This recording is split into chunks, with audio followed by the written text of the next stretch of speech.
하나님 말씀은 구약성경 레위기 19장 35절 36절 말씀입니다.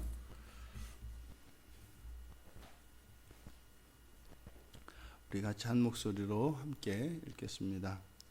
너희는 재판할 때나 길이나 무게나 양을 잴 때 불의를 행하지 말고 공평한 저울과 공평한 추와 공평한 네바와 공평한 흰을 사용하라. 나는 너희를 인도하여 애굽 땅에서 나오게 한 너희의 하나님 여호와이니라. 아멘. 이제 재판하는 것과 여러 가지 이제 단위들을 측정할 때 그때 이스라엘 백성들은 공평해야 한다. 불의하지 말고 공평해야 한다. 여기서 불의라고 하는 것은 우리가 일반적으로 이제 의에 대한 그 반대말로서의 불의가 아니라 여기에 이제 번역된 불의는 이제 에벨 또는 아벨이라고 읽히는 말인데 틀린 것입니다. 그러니까 잘못된 것. 그래서 이게 우격다짐으로 측정치를 이제 거짓되게 이야기하는 거.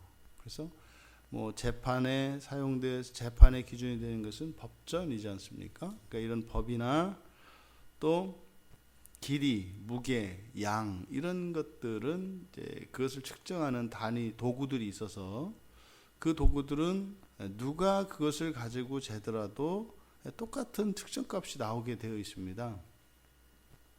그런데 그렇게 객관적인 그러한 도구들을 거짓되이 그러니까 잘못되게 그것을 평가를 하지 마라. 뭐 이런 이야기입니다. 그런데 이제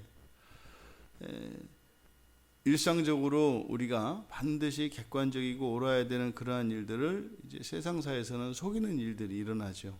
저울을 속이고 눈금을 속이고 하는 일들이 일어납니다. 뭐 재판에서도 왜곡되고 하는 것들이 말이죠. 그래서 재판을 하는 것이나 이런 길이나 무게나 이런 액체의 양이나 이런 것들을 측정할 때 공평하게 해야 된다. 그럼 여기 이제 공평하다라고 이제 번역된 말은 여기 이제 정확한 바른 뭐 이런 뜻입니다. 그리고 불의하지 말고 공평하게 공평한 저울을 사용해서 이렇게 해야 된다. 그러니까 우리들이 그리스도인들 또 구약의 이스라엘 백성들, 하나님의 백성들이 이 세상을 살아갈 때 이러한 모든 재판과 이런 측정값에 대해서 속이지 말 것을 이야기하고 있습니다. 그런데 뭐 이거는 뭐 정직의 문제이니까 그리고 상거래에서 이런 신용의 문제이기 때문에 뭐 굳이 이것은 하나님 말씀이 아니어도 뭐 일반적으로 뭐 정상적인 사회에서는 다 적용되는 도덕률입니다. 정직하게 그대로 해야죠. 그런데 이것에 대한 이유입니다. 이렇게 해야 되는 이유, 왜 그래야 되는가? 그런데 이제 본문에서는 그 이유를 뭐라고 이야기하냐면 출애굽 사건을 떠올립니다. 내가 너희를 애굽 땅에서 나오게 한 하나님이기 때문이다. 그리고 내가 여호와이기 때문이다. 이렇게 이제 둘로 나누어서 생각할 수가 있는데, 그러니까 지금 왜 이런 그 측정값들을 속이지 않고 그것이 불의하지 않고 공평해야 한다라고 하는 이 대목에서 출애굽 사건을 이야기하는 걸까요? 그러니까 이 둘은 상관관계가 있는 거죠. 그러니까 애굽 땅에서 이스라엘 백성들을 인도해내신 것, 그것이 무엇하다는 겁니까? 불의하지 않고 공평한 것이었다는 거예요. 그러니까 이스라엘 백성들이 애굽에서 이제 벗어난 것, 이게 왜 의로운 일이고 왜 공평한 일이었을까? 우리가 좀 생각을 해봐야 합니다. 그러면 하나님께서 이스라엘 백성들을 데리고 나오신 것이 하나님의 권능이 크시기 때문에 바로를 꺾고 또 애굽에 있는 우상들을 무너뜨리고 힘으로 데리고 나오신 게 아니라는 거예요. 그러니까 우리가 종종 이런 싸움에서 이기는 쪽은 분명히 힘이 센 쪽입니다. 무기가 더 좋은 강력한 무기를 가지고 있든지 아니면은 더 뛰어난 명장이 있어서 지휘를 작전을 잘 펼쳤든지 무엇인가 더 강하고 강한 힘, 더 우세한 무엇이 있었기 때문에 이깁니다. 우리도 그래서 출애굽한 것을 하나님이시니까 하나님의 전능하심이 그 출애굽의 이유로 우리가 생각하기가 쉽습니다. 근데 사실은 그 출애굽 과정을 보면은 그 10가지 재앙이 쭉 일어나면서 이렇게 설득되어지는 과정이 일어나지 않습니까? 그러니까 하나님의 전능하신 능력이 분명히 사용이 됩니다만 그것이 그러니까 이스라엘 백성들을 애굽에서 인도해내신 근본적인 이유는 아니라는 거죠. 뭐입니까? 여기서 이야기하는 이런 의로움과 공평함과 관계되어 있다는 거예요. 그러면 여기서 불의의 반대 개념으로서 의롭다라고 하는 것은 정확한 거라는 거죠. 계산이 딱 맞는 거라는 뜻입니다. 그러니까 이스라엘 백성들이 그때 나온 것, 그러니까 이스라엘이 애굽을 떠나온 것은 계산이 딱 맞다는 뜻이에요. 이게 무슨 말입니까? 그러면 노예로 그렇게 살아서 그동안 나왔는데 그게 계산이 딱 맞는 일이다. 하나도 틀리지 않는 거다. 이렇게 말씀하는 것은 창세기 15장 13절 14절에서 여호와께서 아브라함과 언약을 맺을 때 이미 거기서 말씀을 하셨다고요. 너는 반드시 알아라.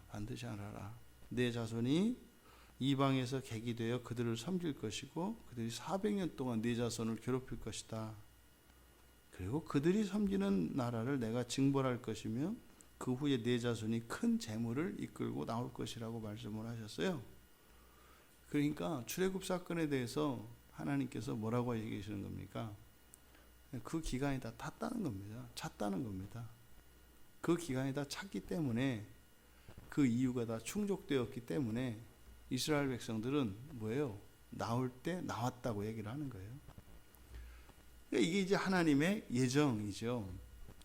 그러면 나올 때 나왔지만 그때 나올 수 없었던 이유들이 해결이 되는 겁니다. 거기서. 그래서 이들을 그러니까 이스라엘 백성들을 인도해내신 그 하나님의 행동은 아주 정당하고 바른 행동이었다. 우리가 기억해야 합니다. 하나님의 백성들이 이 세상을 살아갈 때 우리가 감당해야 할 고난의 양이 있어요. 그래서 우리의 존재의 부패성 때문에 우리의 존재가 거룩해지기 위하여 감당해야 되는 정해진 분량이 있다고요. 그것이 얼마다라고는 이야기할 수가 없어요. 하지만 정해진 분량이 있다는 겁니다. 그래서 그 고난의 양이 다 차면 반드시 구원의 일이 일어난다고요. 그 때를 기다릴 수 있는 그 믿음을 지켜내야 합니다.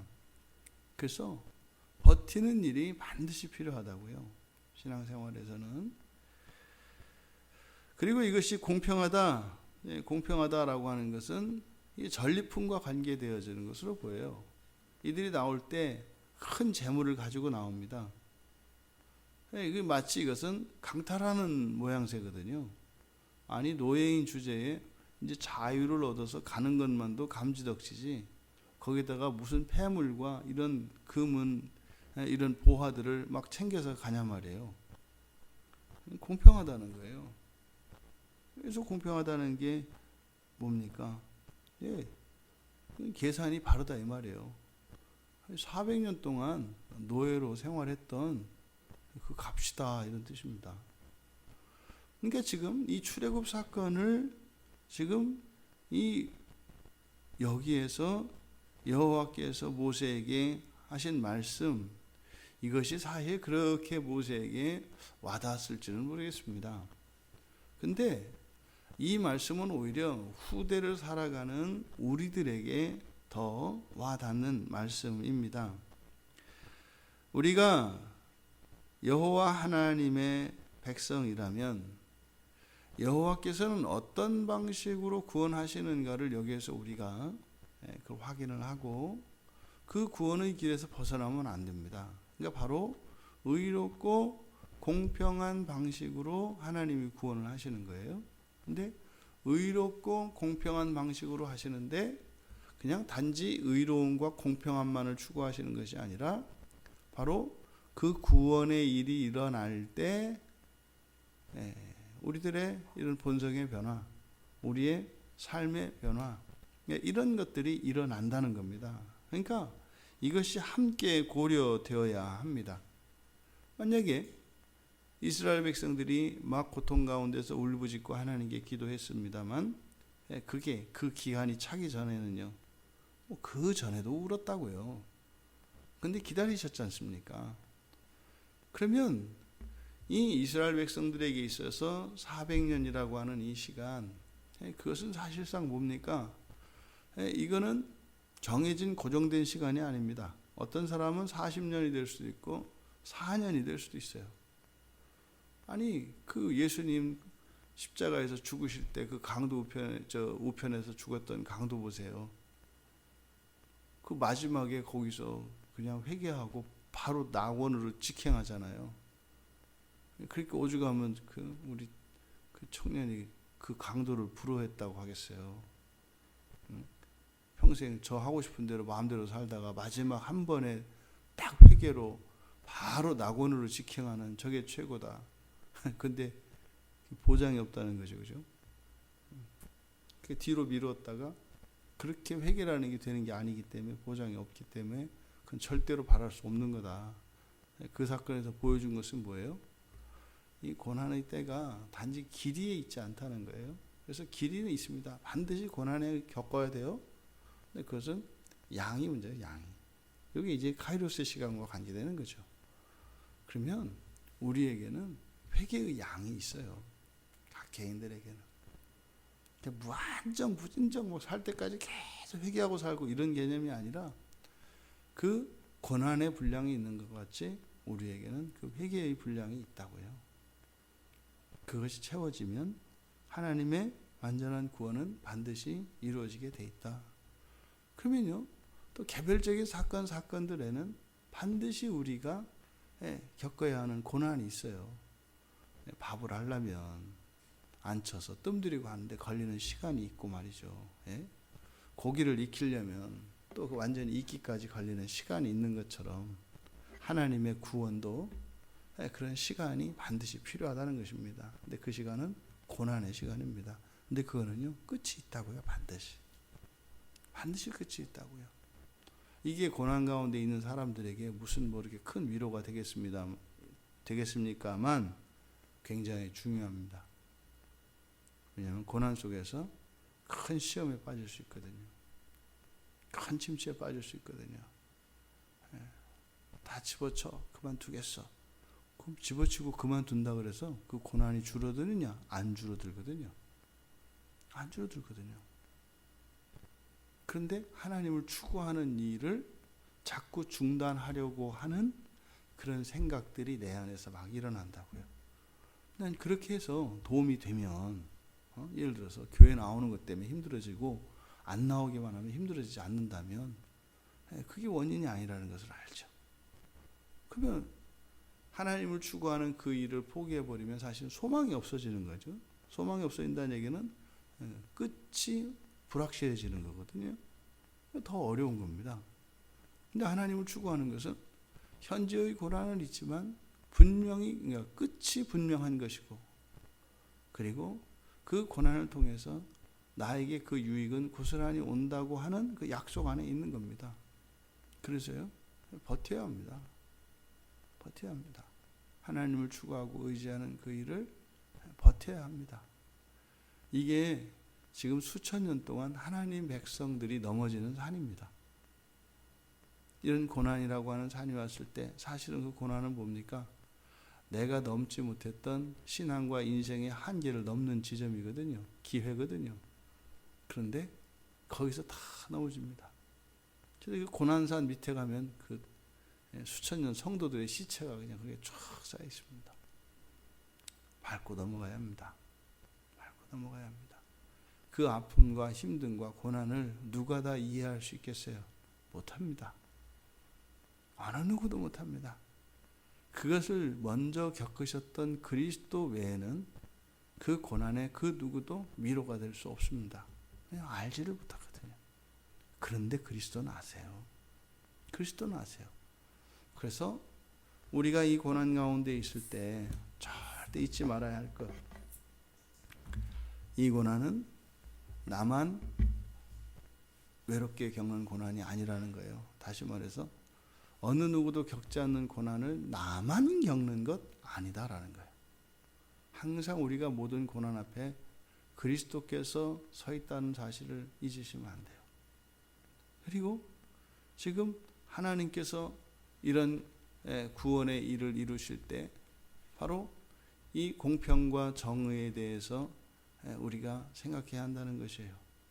우리의 삶 속에 있는 이런 불의함 그리고 공평하지 않은 이런 것들을 우리가 바로 잡아나가야 합니다.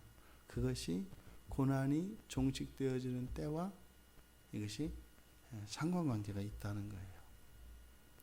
부디 우리의 삶 속에 이런 고난들이 왔을 때 그것을 통해서 우리의 성품과 우리의 본성의 변화가 일어나기를 바랍니다. 그래서 그 고난 자체에 매몰될 것이 아니라 그 고난을 유익으로 하여 우리를 더욱 하나님 닮는 기회로 삼을 수 있기를 바랍니다. 여기서 하나님 닮는다는 것은 일시적으로 닮는 걸 말하지 않아요. 일시적으로 흉내낼 수 있죠. 그 유익이 있습니다. 그럼 반대로 그 흉내가 그치면 원인치 되지 않겠습니까? 이스라엘 백성들의 삶이 그랬다고요. 엄청난 막 기적들, 이적들이 막 일어나고 하니까 거기서 정신 차리고 살아야 되겠구나. 우상을 버리고 여호와만 의지하고 살아야 되겠구나. 겉으로만 그랬던 거죠. 그럼 또 들어주신다고요. 근데 이제 광야 가니까 또 뒤집어지잖아요. 옛날에는 애굽에 있어서 뒤집어지고 지금은 아무도 없어서 뒤집어지고 이제 좀 있으면 가나안 땅 가면 그 가나안 땅 때문에 또 뒤집어질 겁니다. 우리가 하나님 나라를 위하여 살아가고 있다는 사실을 한시도 잊어서는 안 됩니다. 모든 사건, 모든 경우에 항상 하나님 나라를 위하여 유익하다라고 하는 사실을 기억해야 합니다. 그랬을 때 이렇게 하나님의 성품을 닮아가는 그 일 가운데 여기서 여호와의 성품이 무엇인지를 하나님께서 우리를 사랑하셔서 우리를 구원하시지만 절대로 그것을 하나님의 공의를 해치지 않는다는 거예요. 눈 감고 아웅 그런 거 없다고요. 재판할 때 가난한 사람도 편들지 말라 그랬잖아요. 부자도 편들지 말라 그랬잖아요. 하나님이 어떻게 우리의 죄에 대해서 편들을 거라고 생각을 하십니까? 그런 일은 없습니다. 마지막 날에 주님께서 우리를 심판하실 때 우리의 모든 행위들을 저울에 다실 것입니다.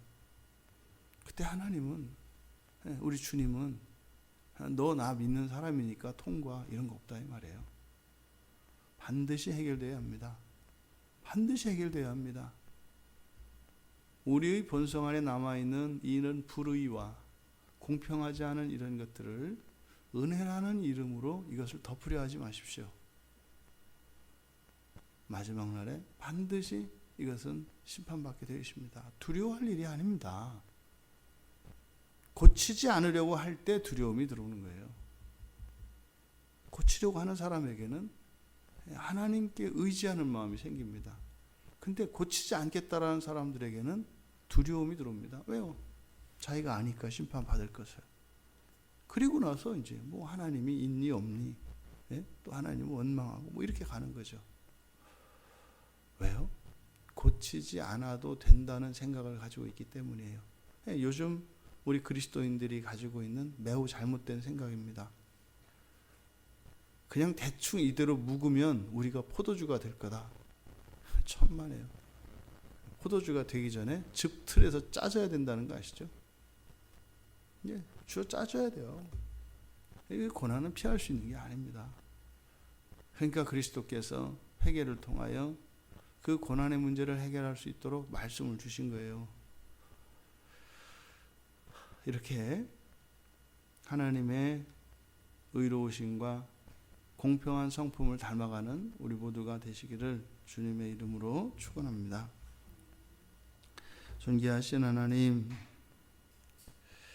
저희들 스스로 자각하는 이런 불의와 불공평함, 이런 것이 그저 덮이고 넘어가는 문제가 아닌 것을 분명히 깨닫게 하여 주시고, 저희들 안에 잔존하는 이런 죄의 영향력들과 저희들의 악한 본성들을 버리고 새로운 성품을 입는 그 일에 포기하지 않고 또 우리가 온 마음을 다하여 하나님께 은혜를 구하며 살아갈 수 있도록 은혜를 내려주시옵소서.